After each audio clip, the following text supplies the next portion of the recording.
अस्सलाम वालेकुम।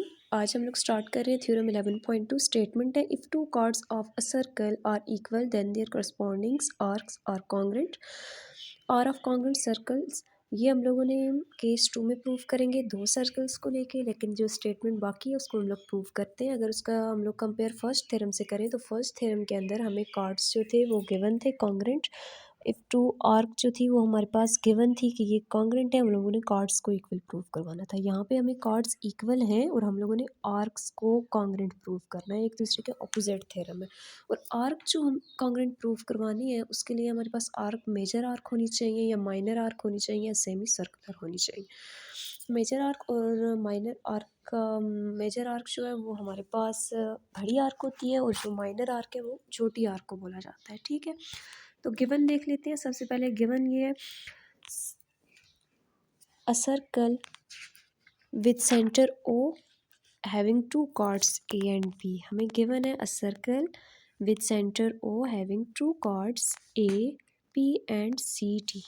ये कॉन्ग्रुएंट है, हमें गिवन है ये कि ए बी कॉन्ग्रुएंट है सी डी के, ये चीज़ हमारे पास गिवन है। और हमने प्रूफ क्या करना है कि A E B congruent C F T these are minor arcs of the chord. ये हमारे पास माइनर आर्क है कि छोटी आर्क होती है माइनर आर्क। ये वाली आर्क उन्होंने कही हुई है। एक आर्क अगर हम लोग लेते हैं ये वाली, अगर मैं अगेन करूँ तो ये वाली आर्क और ये वाली आर्क, उसके बाद उन्होंने कहा है कि ए एफ बी कॉन्ग्रुएंट हो हमारे पास सी ई डी के, these are major arc of chords.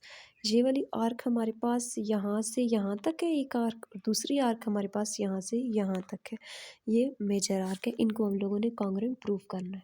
तो कंस्ट्रक्शन हमारे पास आ जाती है। अभी तक का जो थ्योरम था वो यही था कि एक सर्कल है, उसके अंदर से जो आर्क है हमारे पास वो गिवन है हमें A E B C F T, और हमारे पास सेंटर जो है वो क्या है ओ है। अब हमें कंस्ट्रक्शन है कि हम लोगों ने अपने थ्योरम को प्रूव करने के लिए कंस्ट्रक्शन ड्रॉ करेंगे। तो कंस्ट्रक्शन में हम लोगों ने क्या करना होगा कि ओ को हम लोगों ने सारे पॉइंट से मिला देना होगा with A B C and D respectively. ठीक है, ये हमारे पास थ्योरम था। अब हम लोगों ने कॉन्ग्रुएंट प्रूफ करवाना है। तो कॉन्ग्रुएंट प्रूफ करवाने की हमारे पास जब भी दो ट्रायंगल हों वो आपस में करस्पॉन्डिंग्स हों तो हम लोगों ने उनको कॉन्ग्रुएंट प्रूफ करवाने के लिए कोई भी साइड प्रूफ करते हैं। ठीक है, तो अगर आर्क कॉन्ग्रुएंट हो तो उनके सेंट्रल एंगल भी कॉन्ग्रुएंट होंगे, या हम कह सकते हैं कि दोनों कॉन्ग्रुएंट हैं। तो इसका मतलब ये है कि इस थ्योरम को प्रूव करने के लिए हमने जो प्रूव करना है वो हम लोगों ने एंगल को आपस में कॉन्ग्रुएंट करना, प्रूफ करना है। ठीक है, कि मेन जो इसका मकसद है, हमने जो प्रूफ करना है इसको आपस में कॉन्ग्रुएंट प्रूफ करवाने के लिए हमें क्या करना पड़ेगा, एंगल्स को आपस में कॉन्ग्रुएंट प्रूफ करवाना पड़ेगा कि एंगल 1 जो है वो एंगल 1 कॉन्ग्रुएंट होगा किसके, एंगल 2 के। अगर ये कॉन्ग्रुएंट प्रूफ हो जाता है तो हम कह देंगे कि ये जो दोनों आपस में है ये कॉन्ग्रुएंट हो सकती है ट्रायंगल जो है। ठीक है, तो उसके लिए हम लोग स्टार्ट करते हैं। In the triangle A O B, एक ट्रायंगल जो है वो हमें गिवन है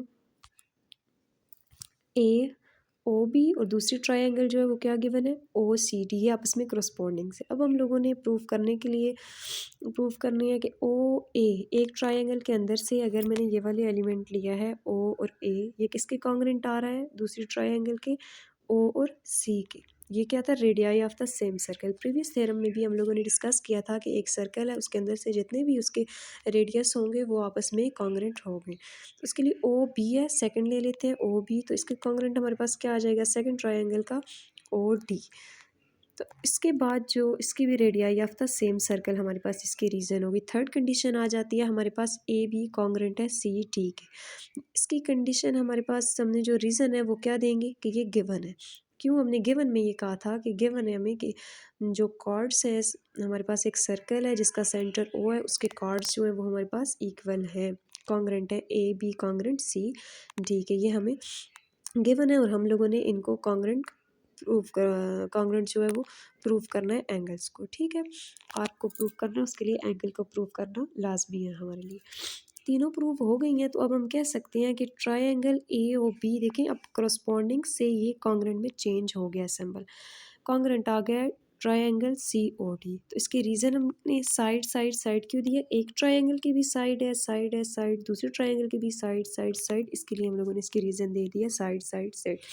अगर दोनों ट्रायंगल की सारी साइड आपस में इक्वल है तो फिर सारे कॉन्ग्रेंट भी आपस में सारे एंगल्स भी आपस में कॉन्ग्रेंट होंगे, ठीक है। अगर सारी साइड्स कॉन्ग्रेंट है तो सारे एंगल भी आपस में कॉन्ग्रेंट होंगे। तो इसके लिए हम लिख सकते हैं कि एंगल 1 कॉन्ग्रेंट एंगल 2, एंगल भी प्रूव हो चुका है। Corresponding angle of 2 congruent triangles के, दो ट्रायंगल है वो आपस में कॉन्ग्रेंट प्रूव हुई है तो उनके एंगल भी आपस में कॉन्ग्रेंट होंगे। But angle 1 and angle 2 are central angle, और ये हमारे पास है भी सेंट्रल एंगल है, ठीक है। तो हमें जो प्रूव करना था वो उसके लिए हमें ये चीज़ भी प्रूव करनी थी कि माइनर आर्क और मेजर आर्क को प्रूव करना था। तो आर्क जो थी वो हमारे पास ये गिवन थी, AEB कॉन्ग्रेंट प्रूव करना था हम लोगों ने CFD के। AEB और CFD हमने कहा था ना, या मेजर आर्क को प्रूव करेंगे या माइनर आर्क को, आर्क की कंडीशन है या सेमी सर्कुलर को, कोई एक प्रूव करनी है। तो यहाँ हम लोग प्रूव कर रहे हैं माइनर आर्क को। डेफिनेशन ऑफ इक्वल और कॉन्ग्रेंट आर्क्स, इसका मतलब ये है कि हमारे पास कोई भी दो ट्रायंगल्स हैं, अगर उनकी सारी साइड्स और सारे एंगल आपस में कॉन्ग्रेंट हैं, एंगल भी आपस में जो है वो हमारे पास कॉन्ग्रेंट प्रूव हो सकते हैं, तो हमारे पास जो आर्क्स हैं वो भी आपस में क्या होंगी, कॉन्ग्रेंट होंगी। These correspondings minor arc of two equal chords AB and CD of the circle are congruent. तो अगर सारे एंगल सारी साइड्स आपस में कॉन्ग्रेंट हैं तो हम लोग कह सकते हैं कि उसके जो आर्क हैं वो भी आपस में कॉन्ग्रेंट होंगे। इसका जो केस 2 है वो हम लोग नेक्स्ट लेक्चर में डिस्कस करेंगे। Thank you. अगर वीडियो पसंद आए तो वीडियो को लाइक करें।